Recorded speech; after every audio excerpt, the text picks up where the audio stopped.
अस्सलाम वालेकुम students, how are you all? Hope you all are fine.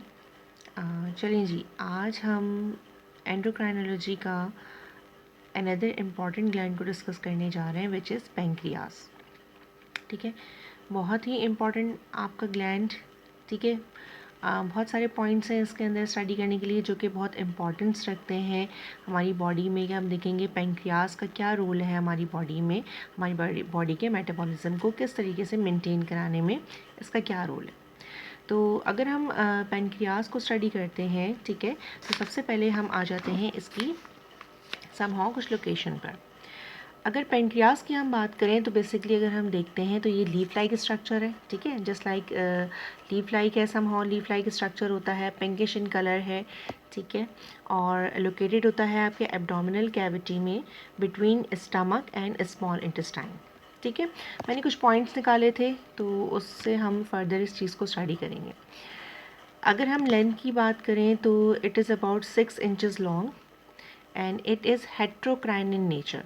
ठीक है, यहाँ पर मैंने एक इम्पॉर्टेंट पॉइंट यहाँ पे लिखा है, heterocrine in nature. What is this heterocrine? Heterocrine means it acts both in way, that is exocrine and endocrine. यानी कि पेंक्रियास की अगर हम बात करते हैं तो पेंक्रियास जो है वो दो तरीके से एक्ट करता है हमारी बॉडी में। इसके दो रूल्स हैं, या तो इसको हम कह सकते हैं कि ये एक्सोक्राइन भी एक्ट कर रहा है आपकी बॉडी में और एंडोक्राइन भी एक्ट करता है आपकी बॉडी में।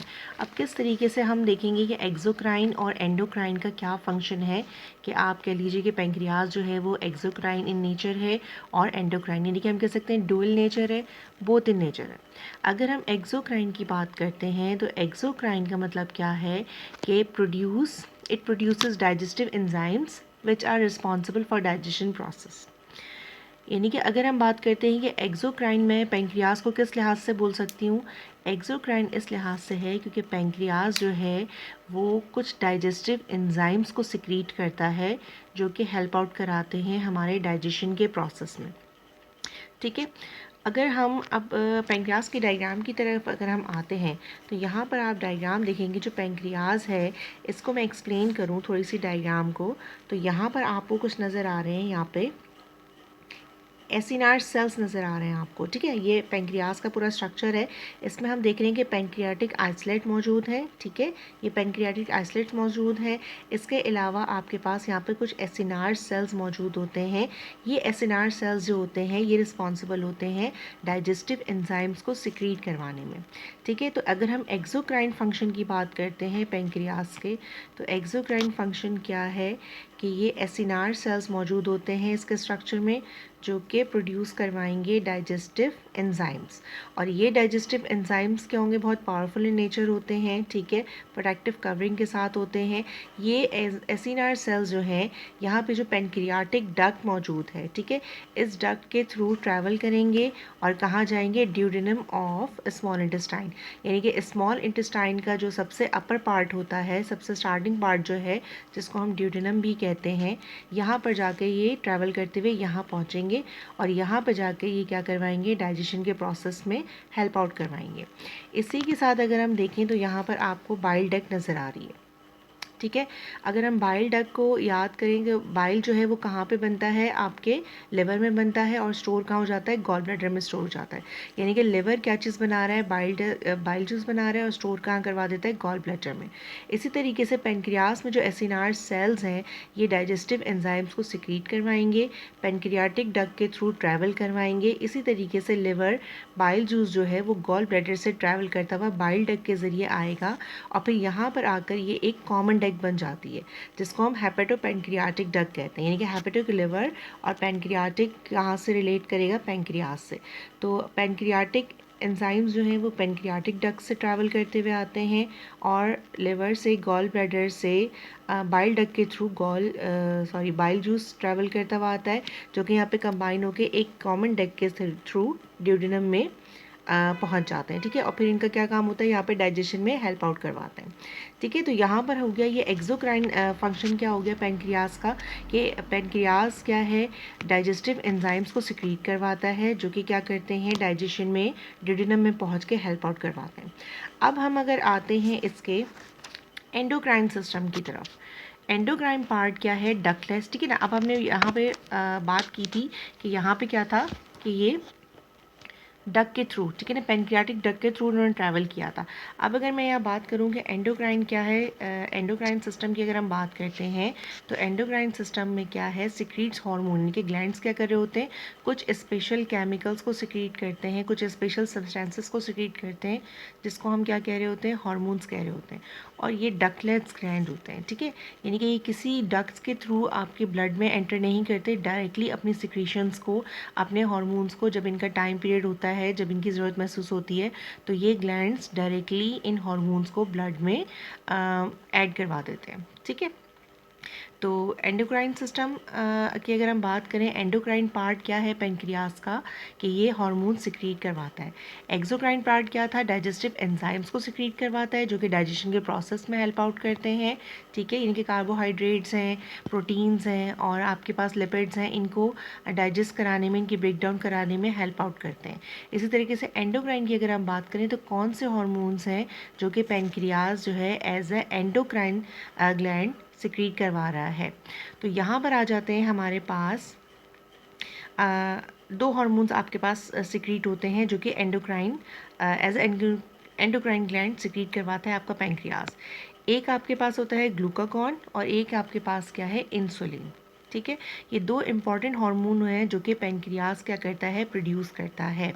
अब इनको समझने से पहले यहाँ पर हम आइसोलेट्स ऑफ लैंगरेंस का एक कॉन्सेप्ट है, ठीक है ना। What is islet of Langerhans? Islet of Langerhans का मतलब क्या होता है, क्लस्टर ऑफ सेल्स, यानी कि पैचेस ऑफ सेल्स कह लीजिए, क्लस्टर ऑफ सेल्स कह लीजिए, या कह लीजिए सेल्स का बहुत गुच्छा, यानी कि बहुत ज़्यादा तादाद में गुच्छों की सूरत में, क्लस्टर्स की सूरत में सेल्स मौजूद होते हैं, जिनको कहा जाता है आइसोलेट्स ऑफ लैंगरेंस, ठीक है। अब अगर दोबारा हम डायग्राम की तरफ आते हैं तो यहाँ पर आपको नज़र आएंगे कि यहाँ पर क्या है, आपको पैंक्रियाटिक आइसोलेट्स नज़र आ रहे हैं, ठीक है। तो ये क्या है, पूरी पैंक्रियाज में मौजूद होते हैं। ये क्या करते हैं, आइसोलेट्स ऑफ लैंगरेंस क्या है, कुछ सेल सिक्रीट्स करते हैं, ठीक है। अब इनमें कुछ सेल्स होते हैं अल्फा सेल्स, जो कि क्या प्रोड्यूस करवाएंगे, ग्लूकागॉन, और बीटा सेल्स जो हैं वो क्या प्रोड्यूस करवाएंगे, यहाँ पे इंसुलिन प्रोड्यूस करवाएंगे। ये सेल्स ये दो हार्मोन्स प्रोड्यूस करते हैं, ठीक है। अब इन दोनों हार्मोन्स का काम क्या है, बेसिकली इनका काम क्या होता है, ये रिस्पॉन्सिबल होते हैं प्रोडक्शन एंड रिलीज हार्मोन्स। इन दोनों हार्मोन्स के जो क्लस्टर ऑफ सेल्स हैं, ये किस लिए रिस्पॉन्सिबल, अल्फा सेल्स और बीटा सेल्स जो हैं ये रिस्पॉन्सिबल हैं ग्लूकागॉन और इंसुलिन हार्मोन्स को प्रोड्यूस करवाने में। और ये दोनों हार्मोन्स क्या करते हैं, आपका जो ब्लड ग्लूकोज लेवल होता है उसको रेगुलेट करवाते हैं, ठीक है। अब किस तरीके से रेगुलेट करवाएंगे, अगर हम बात करते हैं ग्लूकागॉन की, जो कि अल्फा सेल्स जो है वो प्रोड्यूस करवा रहे हैं हार्मोन्स, तो यहाँ पर मैंने आपको क्या लिख के बताया है, ग्लूकोज लेवल अप, ठीक है। अगर आपकी बॉडी में ब्लड ग्लूकोज लेवल डाउन हो जाता है तो ग्लूकागॉन हार्मोन क्या करता है, अपना रोल प्ले करता है और ग्लूकोज के लेवल को बॉडी में मेंटेन करता है। इसी तरीके से अगर हम बात करते हैं बीटा सेल की, तो बीटा सेल्स क्या है, इंसुलिन प्रोड्यूस करवाते हैं, ठीक है। और अगर आपकी बॉडी में ग्लूकोज लेवल बहुत ज़्यादा हो जाता है तो ग्लूकोज लेवल को डाउन करने में अपना पार्टिसिपेशन प्ले करते हैं, ठीक है, इंसुलिन। अगर हमारी बॉडी में इंसुलिन की डेफिशिएंसी हो जाए तो हमारी बॉडी में बहुत कह लीजिए कि सिवियर डिजीज़ डेवलप हो जाती है, सिवियर कंडीशन से हमारी बॉडी को सफ़र करना पड़ता है। अब अगर हम यहाँ बात कर रहे हैं कि ब्लड ग्लूकोज लेवल जो है वो किस तरीके से, इंसुलिन जो है वो अपना रोल किस तरीके से अदा करता है, तो इंसुलिन का रोल इस तरीके से है कि जैसे कि आपके ब्लड में ग्लूकोज लेवल मौजूद है, ठीक है, ग्लूकोज का लेवल आपकी बॉडी में मौजूद है, ग्लूकोज आपकी बॉडी के अंदर यानी कि आपके ब्लड में ट्रैवल कर रहा है। अब क्या करना है कि आपके पास आपकी जो बॉडी के सेल्स होते हैं और ब्लड वेजल्स जहाँ पर ग्लूकोज मौजूद है, ठीक है ना, ब्लड में, इनके दरमियान कुछ टिश्यूज़ मौजूद होते हैं। अब ये जो ग्लूकोज है इसका बेसिक नीड हमारी बॉडी में क्या है कि एनर्जी डेवलप होना, ठीक है, हमें एनर्जी यानी कि सेल जो है वो यूटिलाइज़ करे इस ग्लूकोज को। अब ये जो ग्लूकोज मौजूद है ये आपके ब्लड में मौजूद है, सेल के पास डायरेक्टली नहीं पहुंच सकता, ठीक है, यानी कि ग्लूकोज ब्लड से डायरेक्टली सेल के अंदर नहीं पहुंच सकता। सेल के अंदर जाएगा तो क्या होगा, वहाँ पर क्या होगा, इसका कह लीजिए कि मेटाबॉलिज्म होगा, इसकी तोड़फोड़ होगी, ब्रेक डाउन होगा और फिर ये एनर्जी की फॉर्म में हमारी बॉडी के काम आएगा। लेकिन ये डायरेक्टली सेल में नहीं जा सकता। अगर ये डायरेक्टली सेल में नहीं जाएगा तो ग्लूकोज लेवल ब्लड में बढ़ता जाएगा, ठीक है। और ब्लड ग्लूकोज लेवल अगर बढ़ जाए तो फिर सीवियर डिजीज़ डेवलप हो जाती है। तो ऐसी सूरत हाल में इंसुलिन जो है वो सिक्रीट होता है, यानी कि पेंक्रियाज इंसुलिन को सिक्रीट करता है और वो क्या करता है कि इस ब्लड ग्लूकोज जो है ग्लूकोज लेवल को आप कह लीजिए कि ब्लड से लेकर सेल तक पहुंचाने में इसको हेल्प आउट करता है। और जब सेल में पहुंच जाता है तो जाहिर सी बात है ब्लड में क्या हो जाएगा, ग्लूकोज लेवल डाउन हो जाएगा, यानी कि जितना आपकी बॉडी की रिक्वायरमेंट है नॉर्मल लेवल तक क्या हो जाएगा, डाउन हो जाएगा। तो इस तरीके से इंसुलिन जो है वो अपना रोल प्ले करता है ब्लड ग्लूकोज लेवल को मेंटेन रखने के लिए। ठीक है। अब यहाँ पर क्या है, अब इंसुलिन की अगर डेफिशिएंसी हो जाती है हमारी बॉडी में तो हमारी बॉडी में बहुत सीवियर डिजीज़ डेवलप हो जाती है, जिसको हम कहते हैं डायबिटीज़ मेलाइटस, यानी कि हाइपरग्लाइसीमिया।